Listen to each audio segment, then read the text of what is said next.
wantoota isheetti dhufan mara ameen jettee fudhattu. Dachee wallaalaa fi beekaa, gamnaa fi gowwaa, gabaabaa fi dheeraa, dubbataaf callisaa osoo hin filatin baga nagaan dhuftan nooraa jettee namoota akka bifaaf amala isaaniitti simattu taatee waggoota dheeraaf tajaajila laachuu erga jalqabdee bubbultee jirti. Faallaa kanaa namoota osoo eeyyama isaanii hin xumurin kan rakkoon yaaddoonii fi joorummaan jooraa saafaa isa gootes of gidduu oolchuuf dachee harka bal'istee akkuma irra lafaatti simatti keessa isheettis bu'aa ni qabu ni eegamu kan jedhamanis qusachuu kan hin beekne tajaajiltuu hamaaf gaarii jedhamtee beekamti. Namoonnis dachee safuu hin beekne kan jedhan hin dhiban, kaan isaanii immoo dachee garraama jedhanii hiika of danda'u kan kennanis ni jiru. Akkuma aduun niitee bariitu toora uumaa ishee eegdee yeroo isheettis tajaajila ishee xumurtee deemtu jannoota kan jedhamanis dhufanii yeroo isaanii xumuranii waan xumuramuu qabu kana xumuruuf xumuraan booda dhufa jedhanii seenaa dhagaa ol kee mul'atu kan addunyaan ajab ittiin jettu hojjetanii darbanis ni jiru. Xumuraaf kaa'ame. Faallaa kanaa kan ta'es eenyummaa isaa kan hin beekne, dhiyeef kan ciisu, bari'eef kan harreedu, argateef lakkii kan hin beekne, namummaa isaa gurguree uumaa isaa faana wal lolaa, wal qoccolaa, sammuu isaa garbummaa bara baraa jala kan jiraatus akka harraa kana kan hin sochoone ta'ee kan muguus dhalataan guutuudha. Ciisee nagara galchii kan eeggatu. Egaa namni dabaree isaa eeggatee gara dachee kan dhufu dirqama uumaati. Uumaa isa uumamaaf uume. Uumaa eenyullee gaafa dacheedhaa sagalee dhufeeraa na simadhu dhageessisu dirqamni itti kennamu wanti inni fudhatee dhufu walqixa. Isa abbaa walqixxeessaa biraa kan namaaf kennamu kan shira hin qabne kennaa ayuumaa osoo si hin taane si uuma isa qaama hunda walqixxeetti ilaalu isa daba hin beekne damnis garaa gubu nuyi silaa nuumta kun duwwaa homaa hin beekne taanee hafna turre. Dabaree isaa gaafa geesse sabaa'eef dabaree isaa eeggatee gara lafaa kanaa kan dhufe. Umuriin isaa guddachaa gaafa adeemu akkuma hiriyoota isaa biroo mana barnootaa seenee barumsa isaatti fufe.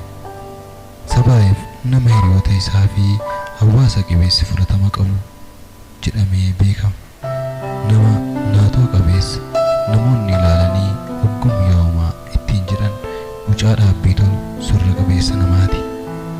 Akkaataan dubbii isaa mucummaa isaa irraa kan ka'e addatti kan beekamu dubbii bilchaataa fi midhaan qabu kan onnee namootaa tuqu ogeessa xiqqummaan gonfame jedhamee waamama.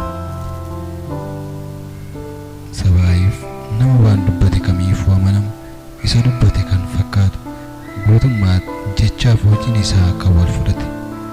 Faallaa dhaloota irraa kan dubbate kan hin fakkaanne kan inni dubbatuuf karaa inni irra ba'e kan wal hin beekne. Sabaa'eef uumama isaa irraa ka'ee hiriyoota isaa abbaa kaayyuu jedhanii isa waamu. Yeroo hunda abjuu fi kaayyuu isaa irratti xiyyeeffannoo nama kennu mucaa kaayyuun ija isaa keessa bule. Kaayyoon jireenyatti daandii kan agarsiistu, jireenya kan mi'eessitu, dorgomtoota jireenyaa kan nama gootu, jecha mi'aa of keessaa qabdu, addunyaan ittiin wal ariitu jecha kaayyoo. Kaayyoon jecha mi'ooftuu akkuma ta'e diinota kaayyoo kan ta'anis amanaa hin qaban. Sabaa'eef kaayyoo uumaan isaa isa kenne eeguuf dachee waliin wallaansoo qabu itti fufee erga jalqabee bubbuleera. Dachee ishee dhugaa hojjetuuf dhagaa daabboo fakkeessitee laattuuf silaas yoomii jalqabdee dacheen waan gaariin deebistee beekti. Namoonnis waa malee hin komatan. Sabaa'eef osoo dacheen isa reebduu waraansatti baastuu qooda dacheen isaaf laatte ameen jedhee fudhachuu jalqabe. Barumsa isaa sadarkaa gadii akkuma xumureen mooraa kolleejjii seene. cimina sammuu isaa biratti nama suuta jedhaa fi tasgabbaa waan tureef haalota fi bulchiinsa yeroo sanaa kan madaaluuf qeequ ture. Faallaa isaarraa hundumtuu xiinxaltoota jedhamanii rakkoo bara keenya sabaa'eef qeeqaaf tasgabbii isaa yeroottis yeroo malee kan itti fufe bulchiinsa yeroo isaatii kan qeequ ture. Bulchitoota akka kanniisaa wal maraa dhugaa ukkaamsuuf mattaan kan machaa'an malaan maltummaan dhiiga isaanii kan booresse dhiiga namaan dhiqachuu kan baran kaanserii uummataa fi sabaa guddina diinagdeef namaa irra ta'anii wajjin dachee kanarra jiraachuu isaaf namoota daba hammatanii haqa ofirraa fageessanii garaa isaaniif jecha kaayyoo isaanii gatanii imaammata isaanii fuulleffachuuf jireenya namootaatti cilee itti godhan wajjin jiraachuu isaatiif uumaa isaa waan komatu fakkaata.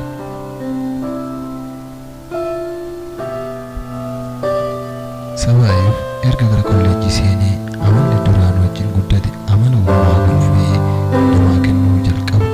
Ogummaa isa jedhame ammallee caalaa ifatti ba'eerraa calaqqisa.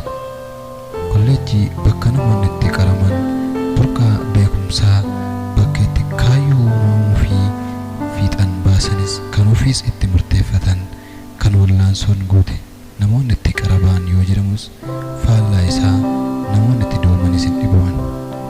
Kaayyoo isaa isa tolche gatanii kan isaanis gatanii ofiifis biyyaafis bu'aa kan hin buufne hin dhiban. Warra isa jalqaba ogummaa isa jedhame sana jibban.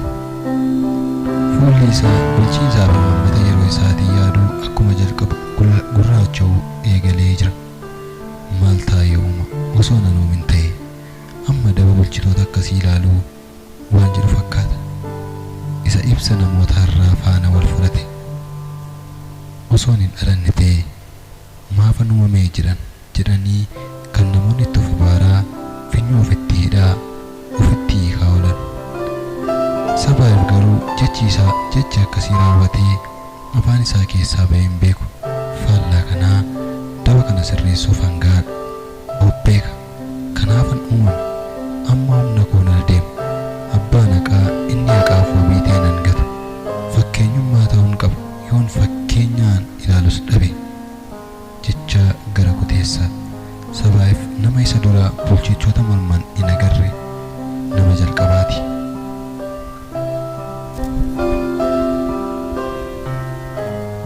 Sabaa'eef gosa barnootaa garaagaraatiin qorannoo geggeessuyyuu keessattuu barnoota filosoofii irratti qorachuun isaa dhibee bara isaatii akka saaxiluuf isa jajjabeesseera.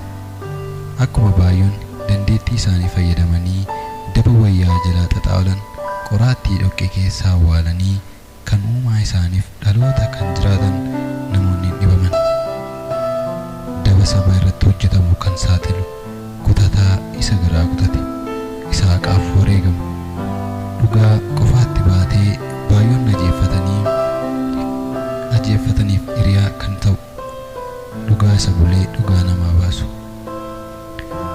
Bulchiinsi bara isaatii ija namootaa jaamsee dukkana keessa isaan adeemsisu ibsuuf madda ogummaa beekumsi guddaan kan keessa awwaalame macaafa guddicha addunyaa qorachuu eegaleera. Isa fuula warra dukkanaa'ee ibsu ibsaa dukkana keessatti barbaachisu isa bulchitoonni dabaan dhoksan nama seenaa.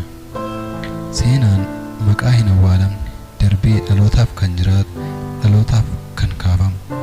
Dacheen keenya kun akkuma seenaawwan warra kaan keessummeessitu namoota seenaa wal faallaa qabanis ofirraa hin dhabdu. Maarree muka jigu bira muka dhi'utu jira jedhama mitiiree.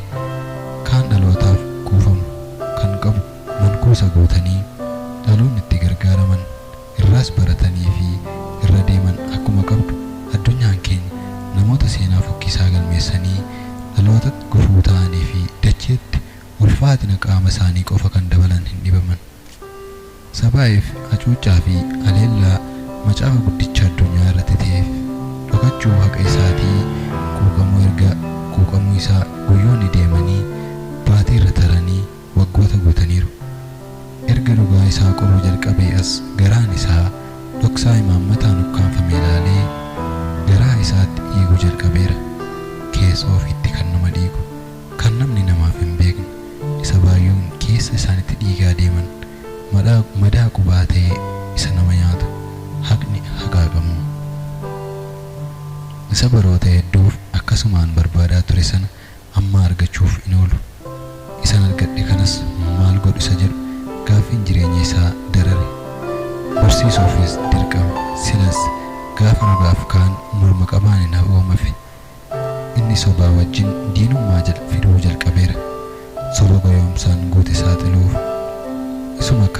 isuma kana isa bifa isaa jijjiirratee irra dibamee dhufe faallaa dhugaa isa sirrii kan ta'e. Dhugaan dabaan faalamee namoonni itti rakkachaa jiran harrayyuu ajab kan nama jechisiisu suuta jechuu isaa fi hooyinaan lallabuun isaa kan addaati. Silas namni haqni jalaa haqaaqame akka maraatutti dubbachuun gaafii maal qaba? Dubbiin isaa onnee dhaggeeffattoota isaa kan baqsuu fi abdii kan namatti horu, hafuura kan namatti deebisu, dubbii coba haqaan makame isa garaa namoota ilaalessu. Imaammata goyoomsaan guute cabsuuf itti seeneera. Hamma haalonni itti jijjiiramaniiru. Wanti hundinuu bita itti galeera. Aarsaa kaffaluuf ol qopheessuyyuu akkamitti akka kaffaluuf kan isa gorsuuf qajeelcha irraa fudhatu hin qabu ture. Garuu amalli isaa isa durii caalaa dhugaa barsiisuu fakkaachuu isaa hordoftoota isaas onnee isaa tuqeera. Amalli isaa dubbii isaa caalaatti afaan banatee iyyuu danda'eera. Faallaa isaa irraa isa sagalee guddistuun ofumaa lafa ciraa oolu. Wanti dubbatamus hojiin kan wal lole. Sabaayif haalota kana dhamdhamuu kan jalqabe mooraa kolleejjii keessatti bakka itti dhugaaf of murteesse. Dhugumayyuu iddoo itti murteeffatanidha. Bakka itti ofiin of bulchuu keessatti biqilee damees kennee daraaree ija godhatu. Harrayyuu namoonni hiree kana dhandhaman hin dhiban. Addunyaan fuula lama qabdi akkuma jedhamu kan maatii isaanirraa adda ba'anii farda sakaallaa kutatte ta'anii jireenya isaanii boollatti oofaa oolanis ni jiru. Namni na hin beeku hin jiru. Umurii kootti gammadeen dabarsa. Dhaadannoo barattoota parsantaa 80 oliiti. Maaltu waa'ee koo nama galchee anuuf beekeeraa gorsa hin barbaaduun jireenya isaanii yeroof waan itti mi'aa fakkeessullee maaraa barootaan dhiqamee keessa isaaniin qulqulloon kan hojjetan hedduudha. Hima didduun du'an diddu jedhama. Wanti har'aa hamaas ta'u gaarii bulee namaa galuu isaa hin oolu. Jechi warra isa jalqaba ogummaa isa ta'e dhiisanii gorsa hin barbaadu of bareeraan yeroo mara yeedalootee afaa isaanii keessaa yaa'a. Iddoo itti silaa jiraachuu qabanitti kan of dhaban ni jiru. Osoo kaayyoo isaanii fi kaayyoo uumaa isaanii fiixaa hin baasin du'aa wayyaa uffate maraatuu fayyaa fakkaate ta'anii kan jiraatu hedduudha. Sabaayif isaanuma akkasii keessatti iji isaa waan ilaaluu qabu kan ilaale.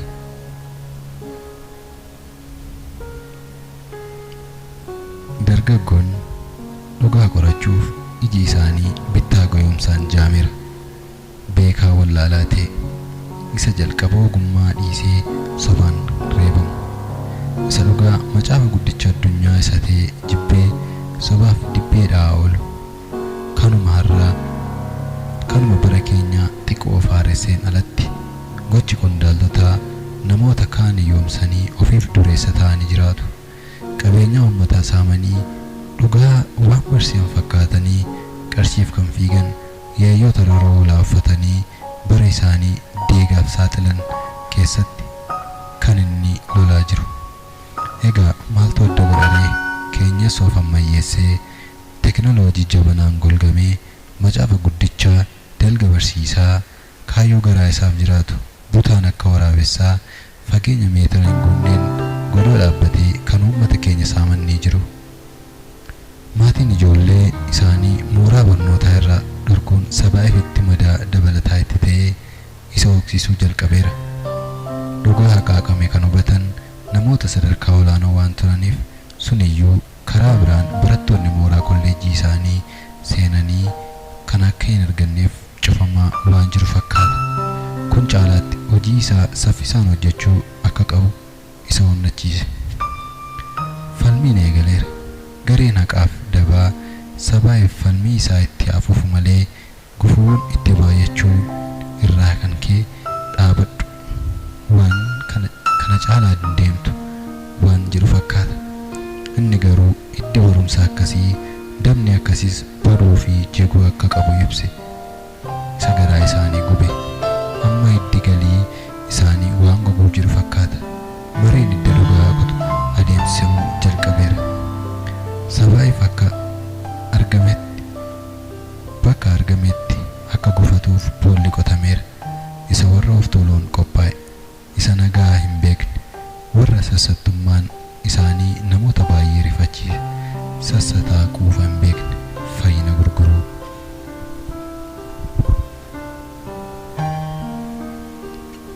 Nama ajaa'iba! Isa baay'oonni irraa itti kaatan, isa ija addunyaa kanaa jaamsee namoota dawweesse. Silas maalaa godhan? Dhugaa qabu. Lama keessaa tokko dirqama. Namni yoom tola jaallatee beeka. Ogummaa isa jalqabaa dideera. Amma maal fudhachuun dirqama akka ta'e beekuun salphaadha. Sabaa'eef qondaaltota faana wal'aansoo osoo qabu amma umuriin isaa gara 60 kajeelteetti.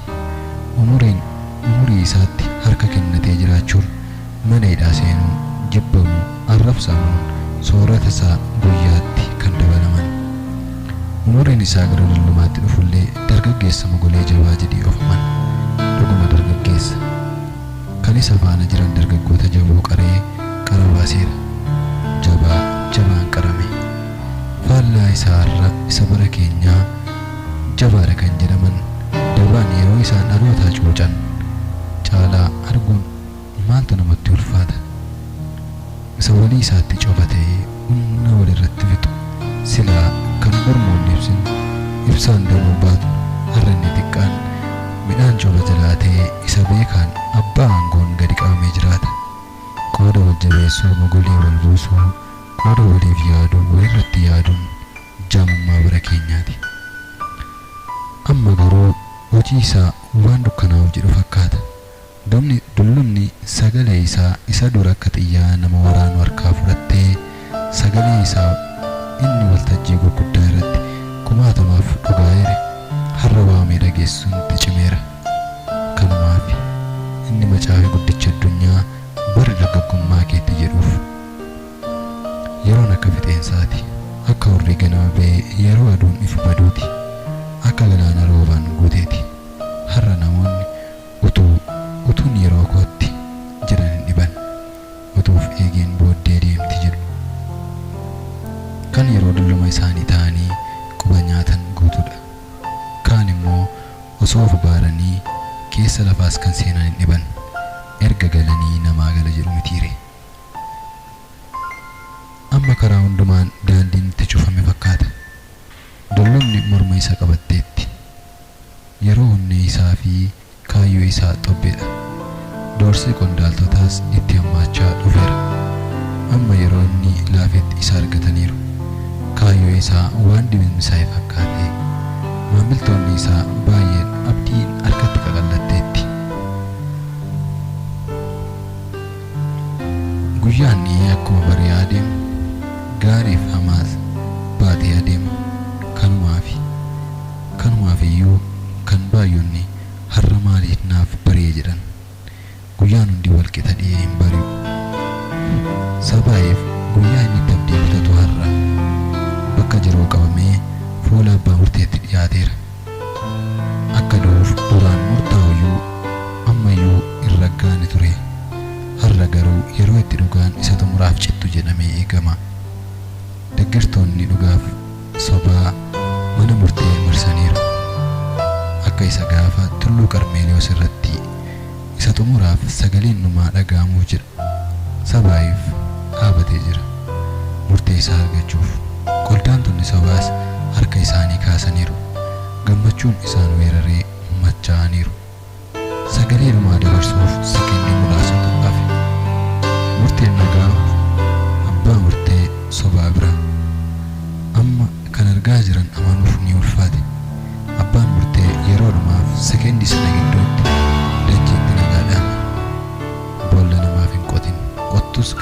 dhageessin kan jennus kanumaafi. Sabaa'eef waan arge amanuun isatti ulfaatuyyuu dinqii uumamaa ta'uu isaa erga amanee booda deeggartoota isaa hiriirsee hojii isaa itti fufeera. Kan duraa caalaa karaa hin beekamneen aangawoota filaman garaan isaanii gargar cabeera. Kan duraa caalaatti calaqqee ifaaf haalli mijateef namoonnis umuriin osoo hin daangeffamin dhugaa macaafa guddicha addunyaa misiraachoo isa onnee qulqulluun dhaggeeffatan. Amma dhugaan hundee yaafateera. Gaaf tokko garuu akkuma keessummaan waan dubbattu dhabde mucaa kee harma gosi jette jedhamu Sabaa'eef dhugaa fakkaachuuf hin oolu. Sagaleen tokko akkana jedhan, yakkoota keetiin tuqame ifama gaafadhu, lafa nu jirutti nu badeessuu keef kan dubbatte hundaaf. Inni akkuma amala isaa isaan dhaggeeffate. Ni gammadan, waan mo'atan itti fakkaata. Garuu deebiin isaa isaan madeesse. Ni rifatan. Namni du'uuf daqiiqaa murtaa'e eeggata jedhamee yaadamu isaan roqomsiise. Ani hin du'u nan jiraadha. Hammina hojii keessanis nan hima. Jaarsa onnee ijoollee kan kaayyoon isaa ganamaa faana jiru. Innis sarumaaf abjuu ijoollummaa isaatii milkeesse. Macaafa guddicha addunyaa jedhamee kan beekamu harka saba isaatii buuse. Beekumsa isaan ifa kenne kan dhalootaaf jiraate isa lamni garaa isaa gube, isa du'uu isaa sodaan, isa deeggartoota sobaa imaammata dukkanaa dhageessaniif macaafa guddicha addunyaa barreessuun sodaan isaa barbare xumureera. Galatooma. Sabaa'eef John Wycliffe. Seenaa dhugaa Great Controversy boqonnaa 5ffaa irraa macaafa guddicha addunyaa yookiis macaafa qulqulluu iddoo dhokataa galuu gidaame seenuu qondaaltota yookaan bulchitoota imaammataa kan jedhaman moloksoota.